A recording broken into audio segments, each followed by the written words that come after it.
அரண்மனை எலி. ஒரு நாட்டில் ஒரு இளவரசன் இருந்தான்.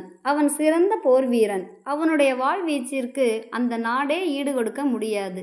அந்த அளவிற்கு சிறந்த வீரன். அவன் ஒருமுறை அரண்மனையில் வாள் பயிற்சி செய்து கொண்டிருக்கையில் ஒரு எலி குறுக்கே ஓடியது. உடனே அதன் மீது வாளை வீசினான். அந்த எலி தப்பித்து சென்றது. பிறகு மீண்டும் அதனை துரத்தி வாளை வீசினான். மீண்டும் தப்பித்து வலைக்குள் புகுந்து கொண்டது. உடனே மனம் உடைந்து போனான். அப்போது வந்த அரசர், ஏன் சோகமாக இருக்கிறாய் என கேட்டார்.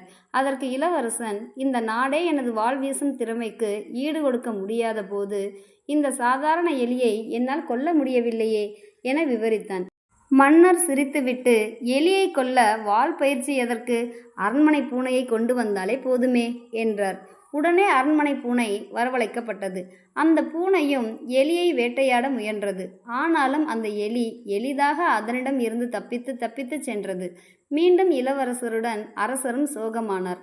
அப்போது மந்திரி வந்தார். என்ன அரசே, நீங்களும் இளவரசரும் சோகமாக இருக்கிறீர்கள் என்றார். அதற்கு அரசர் நடந்ததை கூறினார்.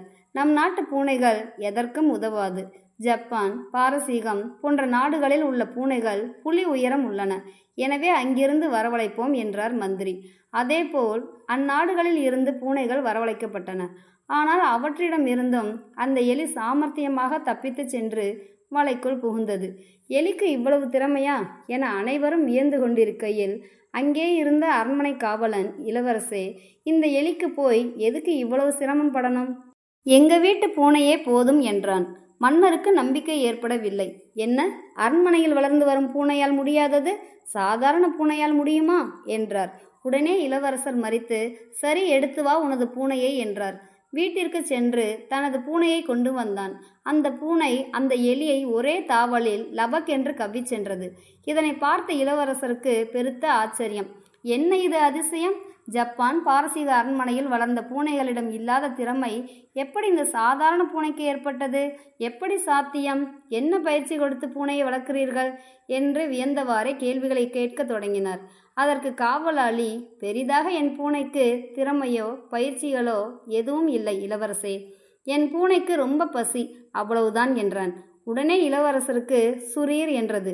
அரண்மனைக்குள் பூனைகள் நன்கு தின்று கொளுத்திருப்பதால் அவற்றுக்கு பசி என்பதே என்னவென்று தெரிய வாய்ப்பில்லை. எனவே அவற்றால் எலியை எப்படி பிடிக்க முடியும்?